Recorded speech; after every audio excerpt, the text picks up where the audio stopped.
हमनी के संस्कृति, हमनी के संस्कार सदा रहे हमनी के साथ। भारत के महान ग्रंथ और काव्य सब के संपूर्ण संकलन सब्सक्राइब करें तिलक। ई काल यवन असल में मलेच्छ नहीं खे, बल्कि एगो ऋषि के संतान बा, जेकरा उ ऋषि मलेच्छ देश के यवन राजा के दत्तक पुत्र के तौर पर दे दिले रहन। ऐसे उ असल में एगो ऋषि पुत्र होखत भी यवन कहावेला। बाकी महाराज शल्य वो ऋषि के रहन। ऋषि शेषीरायण। शेषीरायन? शेषीरायन के त्रिगत राज के कुल गुरु शेषीरायन, जे महामुनि गर्ग के गोत्र से होखे के कारण गार्ग्यत मुनि भी कहावेलन।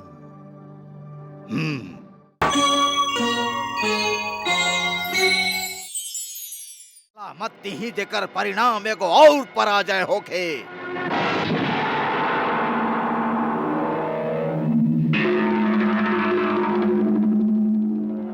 महाराज शल्य ये समझ के बात करी कि यदि ये बार भी पराजय भइल तो जरासंध उहुए युद्ध भूमि में आत्महत्या कर ले। आत्महत्या। ओह काम में आप अकेले ना होखब सम्राट, आप अकेले ना होखब। यदि ऐसा अवसर आइल तो हम आपन माई के दूध के सौगंध खा के आपके ही वचन देत हई कि आपके ही मित्र शल्य उहुए आपके चरण में आपके संगे ही मरल पाइल जाई। महाराज शल्य। हाँ सम्राट, हाँ, आप हमार विश्वास करी कि हर पराजय के जितना गहरा चोट आपके दिल के लागल हा, ओकरा से कहीं ज्यादा गहरा चोट हमार दिल पर भी लागत रहे। वैसने गहरा घाव हमरो दिल में सुलगत रहल हा, जैसे कि आपके दिल में सुलग रहल हा।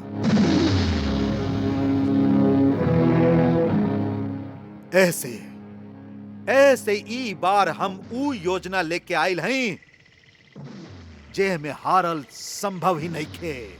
बाकी महाराज शल्य ई आप कैसे कह सकत हई? कहे कि जौन काल यौवन के बात हम कर रहल हई ऊ अजय हा। ई संसार में ओकरा केहू ना मार सकेला। कौनो भी अस्त्र या शस्त्र द्वारा ओकर हत्या हो नहीं खे सकत। इहाँ तक कि कृष्ण के वो दिव्य सुदर्शन चक्र भी ओकरा सामने बेकार बा। वो दिव्य सुदर्शन चक्र से भी ओकर हत्या हो नहीं खे सकत महाराज। महाराज शल्य ई ते एगो झूठा सपना लागत है, खाली सपना। हाँ, ऐसने लागेला जैसे झूठा सपना होखे। बाकी इस सपना ना हा सम्राट, ये एगो सत्य हा। इस सत्य हा, ये एगो ठोस सत्य हा।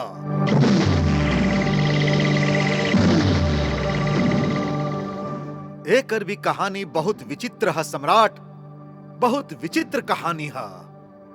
ई काल यवन असल में मलेच्छ नहीं खे, बल्कि एगो ऋषि के संतान बा, जेकरा उ ऋषि मलेच्छ देश के यवन राजा के दत्तक पुत्र के तौर पर दे दिले रहन। ऐसे उ असल में एगो ऋषि पुत्र होखत भी यवन कहावेला।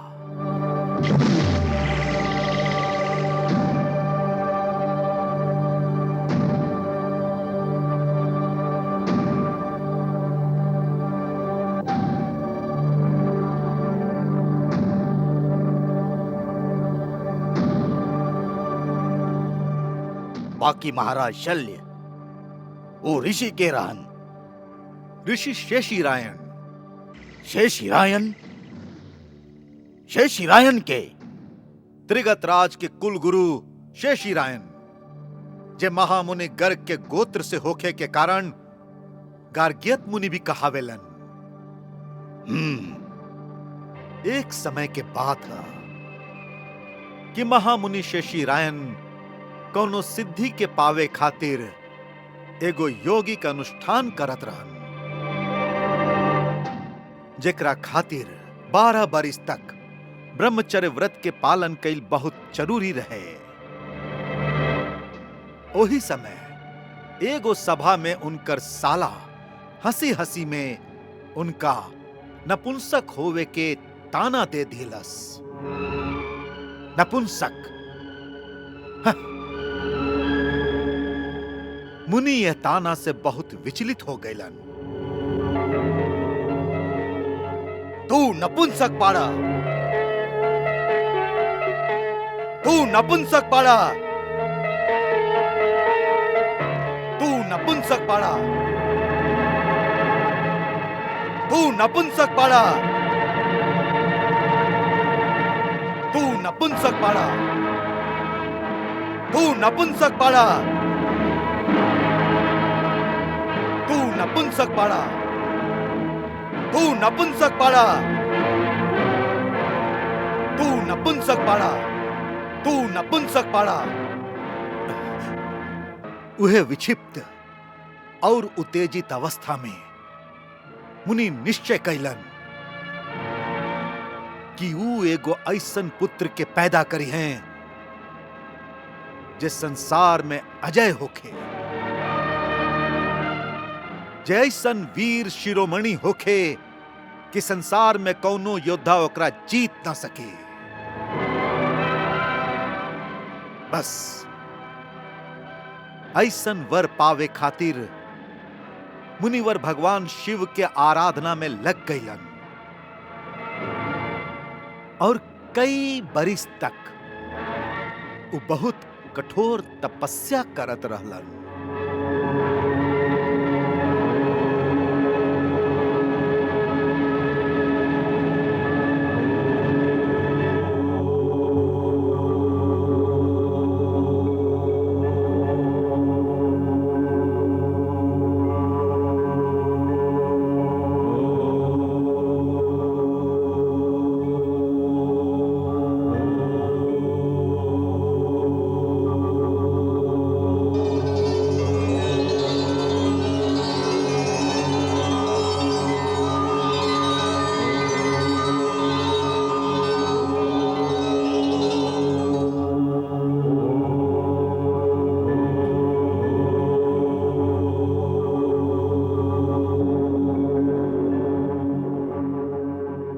अंत में उनकर घोर तपस्या से प्रसन्न होके भगवान शिव स्वयं ही उनका सामने प्रकट हो गईलन।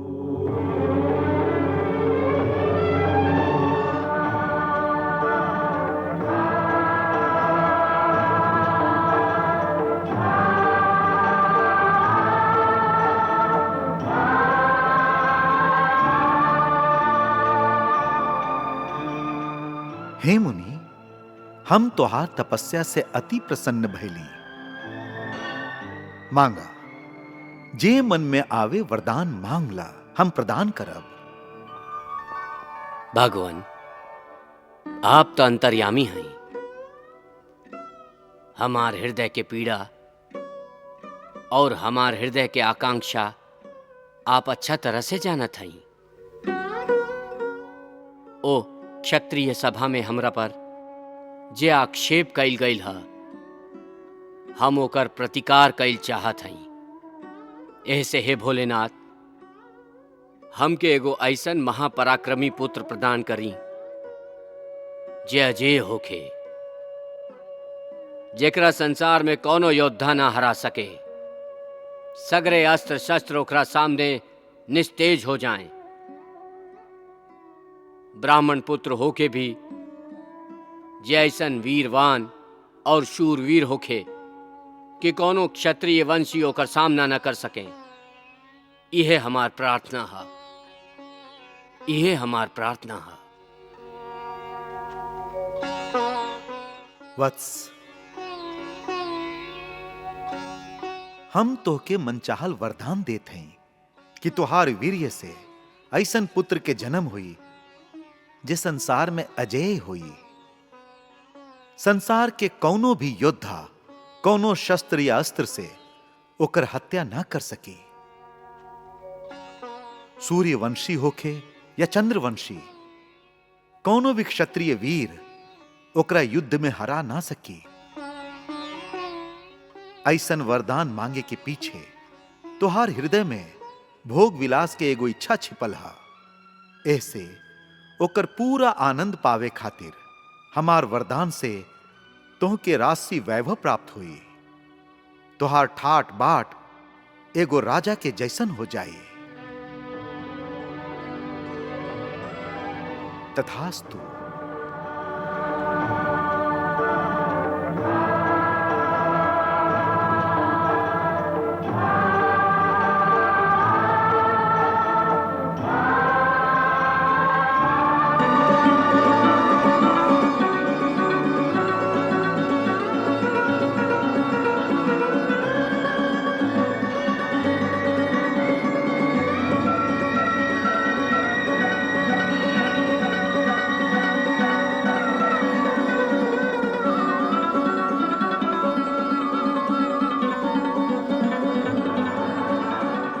चलत चलत वो एगो बड़का दिव्य झरना के पास पहुंचलन।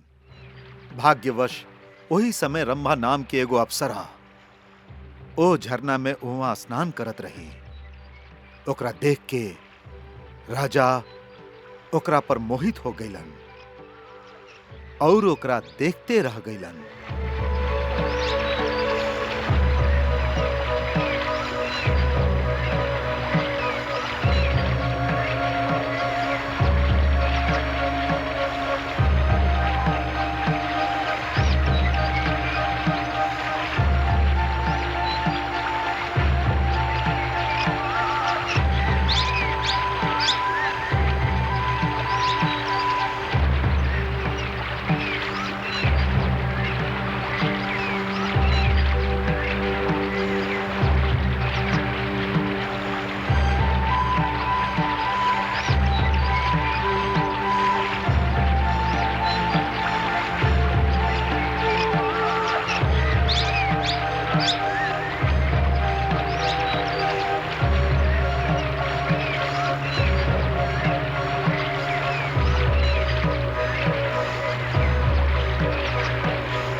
देवी, तू के हऊ?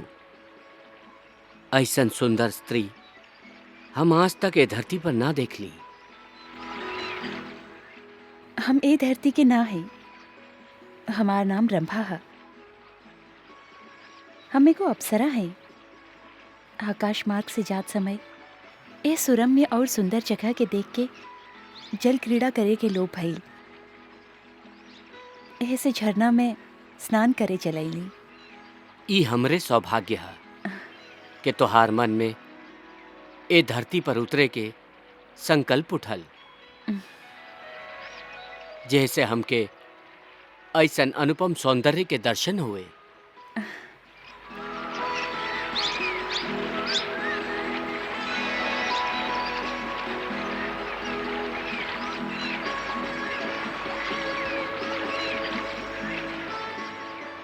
हे महामानव, आप के हैं? जरूरी कौनो खास व्यक्ति हैं? काहे कि पृथ्वी के पुरुषन में हम ऐसन कांति, ऐसन तेज और ऐसन सौंदर्य केहू में नहीं के देखले हैं। हो सकेला, काहे कि सब कुछ कांति, तेज, ई सौंदर्य, इहाँ तक के ई शरीर हमारा असली शरीर नहीं खे। ई हमके भगवान शिव के वरदान से मिलल है। भगवान शिव के वरदान से? जरूर ऐसने हुई, तभी तो आपके मुंह से नजर हटावे के मन नहीं खे करत। ऐसन लागता भगवान शिव ई वरदान आपके ना हमके दिले बाड़न, जे आपके एवा भेज दिले बाड़न, जैसे हम आपके सेवा करे के पुण्य प्राप्त कर सकें।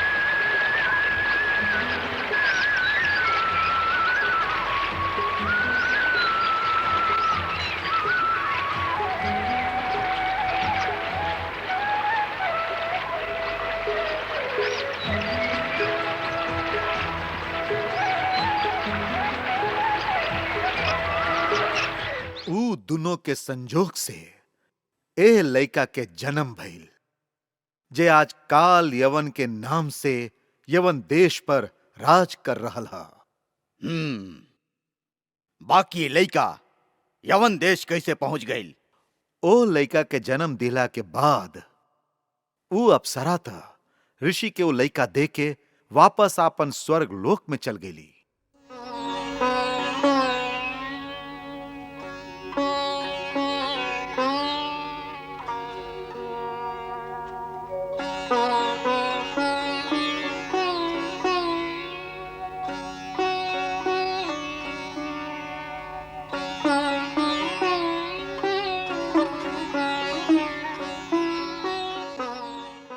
नाथ, अब हमके आज्ञा दी। कहवा जा रहा हो? अब हमके आपन लोक में वापस जाए के हुई। काहे? हम ए धरती की प्राणी ना है, हम एवा हमेशा ना रह सकेली। यह हमार व्यवस्था है।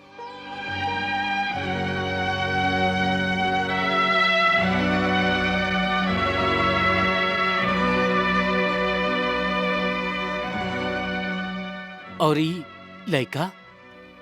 ई ए धरती के मनुष्य है, ऐसे ई हमरा संगे स्वर्ग लोग ना जा सकेला। आपन धरोहर संभारी।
ओ लइका के जन्म दिहला के बाद वो अप्सरा था ऋषि के वो लइका दे के वापस आपन स्वर्ग लोक चल गई। ओकरा जाए से ऋषि के इतना दुख भइल कि उनका फिर से वैराग्य हो गए और प्रभु कृपा से वो अहंकार और मोह के अनहार से निकल के फिर भक्ति और ज्ञान के संसार में चल गईलन। शेषी रायन जब तपस्या खातिर वापस चल गईलन तो वो लइका के भी अपना संगे वन में ले गईलन। यह लइका आगे चल के काल यवन के नाम से मलेच्छ देश के राजा बन गईल। शेषी रायन के संतान और मलेच्छ देश के राजा बन गईल, ई कैसे संभव भइल? जिस समय शेषी रायन और वो अप्सरा के प्रेम लीला चलत रहे, वही समय मलेच्छ देश पर एगो बहुत प्रतापी और वीर राजा राज करत रहे, जेकर नाम रहे ताल जंग। दुश्मन के कोनो भी आदमी भागे न पावे, कत्ल कर दा सबके, कत्ल कर दा सबके, कत्ल कर दा सबके। हाँ, ताल जंग आपन राज्य के सीमा बहुत दूर दूर तक फैला दिले रहे। दूर दूर के देश पर आक्रमण करके वो या तो उनका अपना अधीन कर लेत रहे या उनकर धन लूट के आपन देश में ले आवत रहे। ओकरा पास अपार वैभव रहे, शक्ति रहे, सभे राजा ओकरा से डेरात रहे।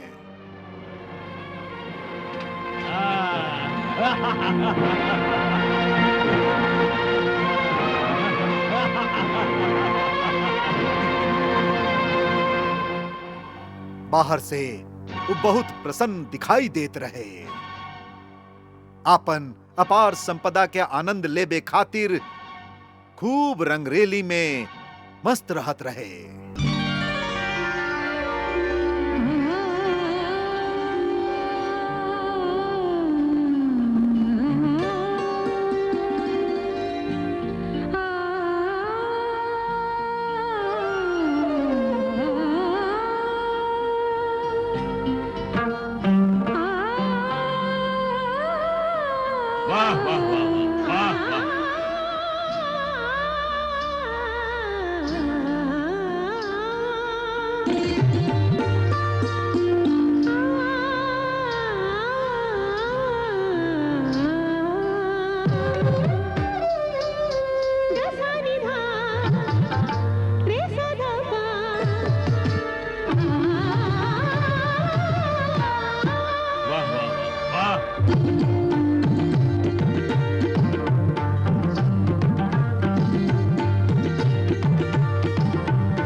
इस सब कुछ ओकरा पास रहे, बाकी अंतर मन में वो खुश ना रहे। ओकरा ए बात के गहरा दुख रहे कि दुनिया के सब खुशी होखत भी ओकर घर में संतान ना रहे। संतान के कमी एगो कांटा के लेखा ओकरा मन में लगातार चुभत रहत रहे। ऐसे अक्सर वो अचानक उदास हो जात रहे।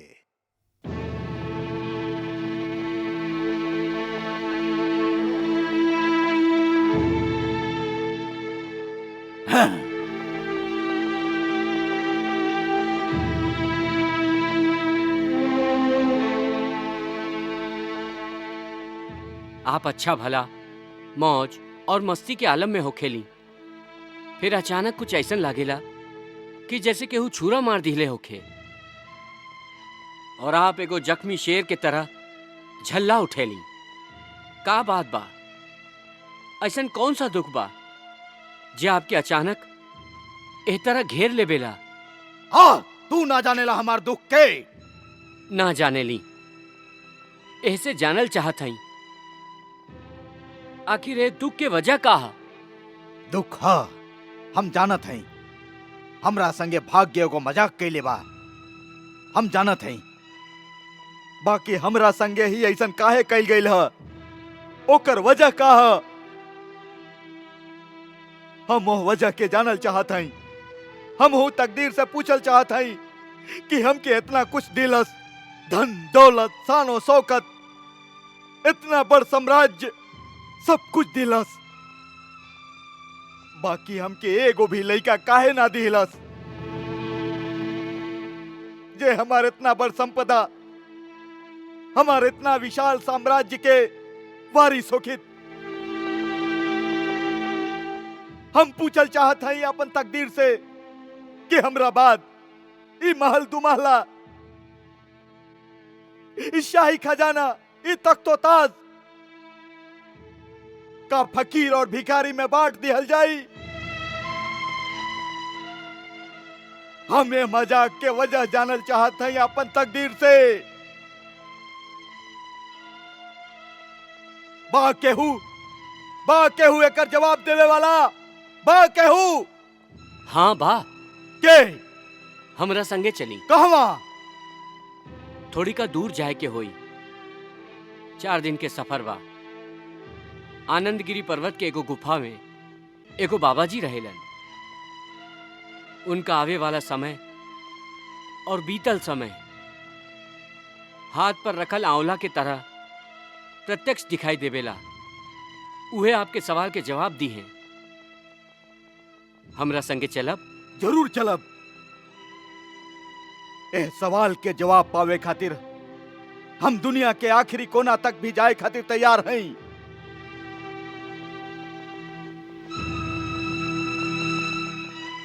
एकरा बाद ताल जंग के मंत्री ओकरा आनंदगिरी पर्वत के गुफा में ओह चमत्कारी बाबा के पास ले गईल।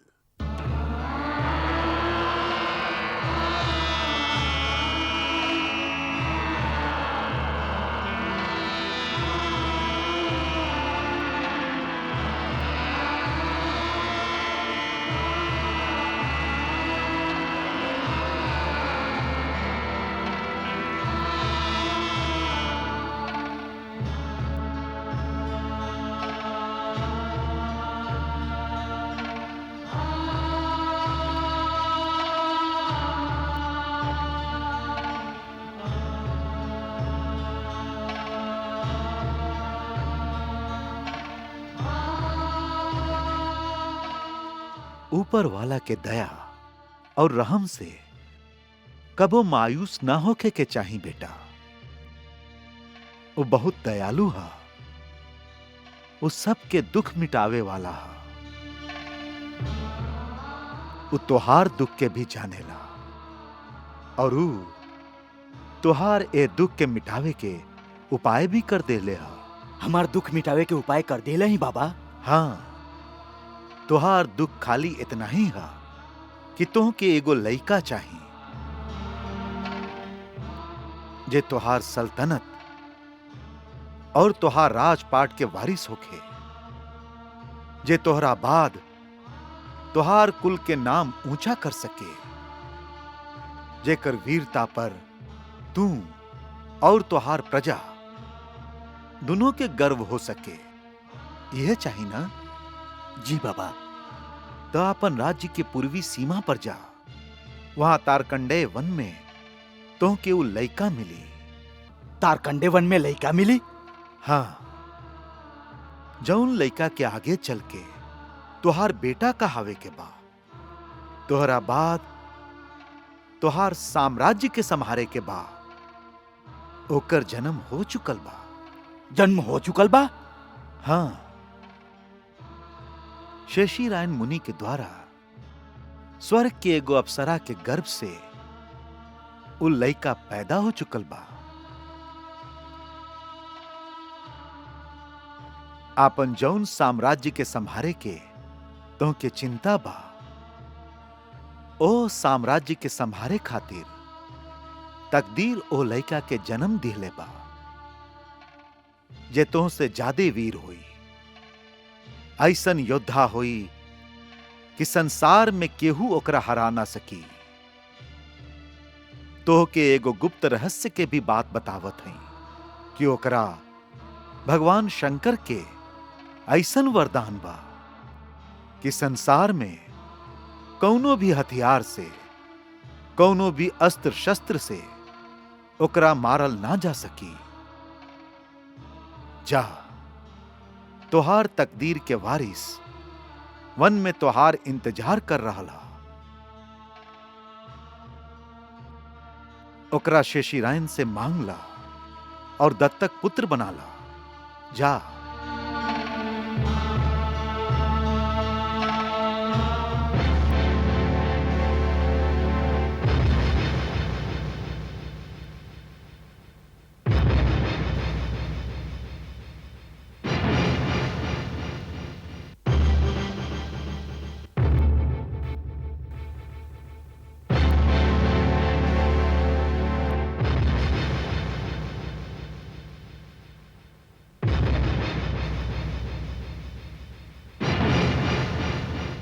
कितना आसानी से तू ई कह दिला कि ई लइका हमके दे दा, बाकी ई न सोचला कि अपन करेजा के टुकड़ा केहू और के दे दिहल कौनो आसान काम न होला। हम जानत हई अपन औलाद के अपना से जुदा कईल कितना दुखदाई हो सकेला, बाकी एमे यदि औलाद के भला होत होखे त आदमी जहर के भी पी लेवेला। अपन संतान के भला जे ओकर माता पिता कर सकेलन, केहू दूसर ना कर सकेला। ई छोट सा लइका के पिता के स्नेह से वंचित कर दे त एमे एकर का भला हो सकेला? बहुत भला हो सकेला एकर। हे महात्मा, आप नहीं जानत ई जो आपसे ई लइका के भीख मंगतारन, ई चक्रवर्ती सम्राट बाड़न, जिनका आगे पीछे सैकड़ों राजा महाराजा हाथ जोड़ले ठाड़ रहेलन।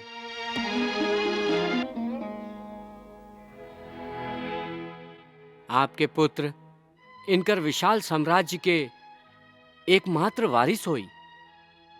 ई जे वह जंगल में पड़ल बा, ई राजमहल के राजकुमार होई,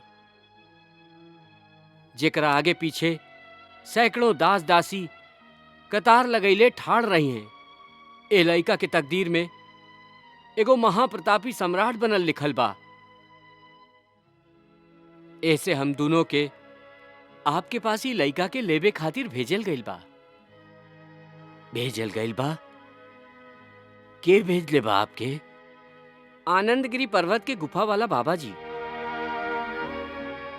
उहे आपके पता दिहले रहन। सम्राट उनका पास औलाद के भीख मांगे खातिर गइल रहन, तो ऊ कहिलन कि जेकरा तू अपन साम्राज्य के चक्रवर्ती सम्राट बनावे चाहतारा, ऊ तारकंडे वन में रहे वाला मुनि शेषीरायन और एगो अप्सरा के पुत्र के रूप में पैदा हो चुकल बा। ओकरा अपन दत्तक पुत्र बनाला। उहे साम्राज्य के वारिस है। आनंदगिरी वाला बाबा जी के हमार पुत्र के बारे में ई सब कैसे पता रहे? काहे कि ऊ त्रिकालदर्शी बाड़न। ऊ हम लोग के ई रहस्य भी बतौले बाड़न कि लइका के भगवान शिव के वरदान मिलल बा कि यह संसार में कोनो भी अस्त्र या शस्त्र के द्वारा ना मारल जा सकेला। ई ता बहुत अद्भुत बात है। काहे कि ये रहस्य के खाली हम और भगवान शिव ही जाने ली। ऊ बाबा जी जरूरे कोनो चमत्कारी योगी बाड़न जे आपके हमरा यहाँ भेजले बाड़न। हे महायोगी, आप जे भी हैं, हम आपके प्रणाम करत हई और आपके बात के एगो दिव्य आदेश समझ के ए आज्ञा के मान के आपन बेटा इनका सौंपत हई। शायद यही में एकर कल्याण होई। ऋषि उ लइका ओकरा दे दिलन। फिर वो लइका के बहुत लाड़ प्यार से पल्लस और ओकर नाम रख दिलस काल यवन। फिर मलेच्छ राजा के मृत्यु के बाद काल यवन यवन देश के राजा बन गए।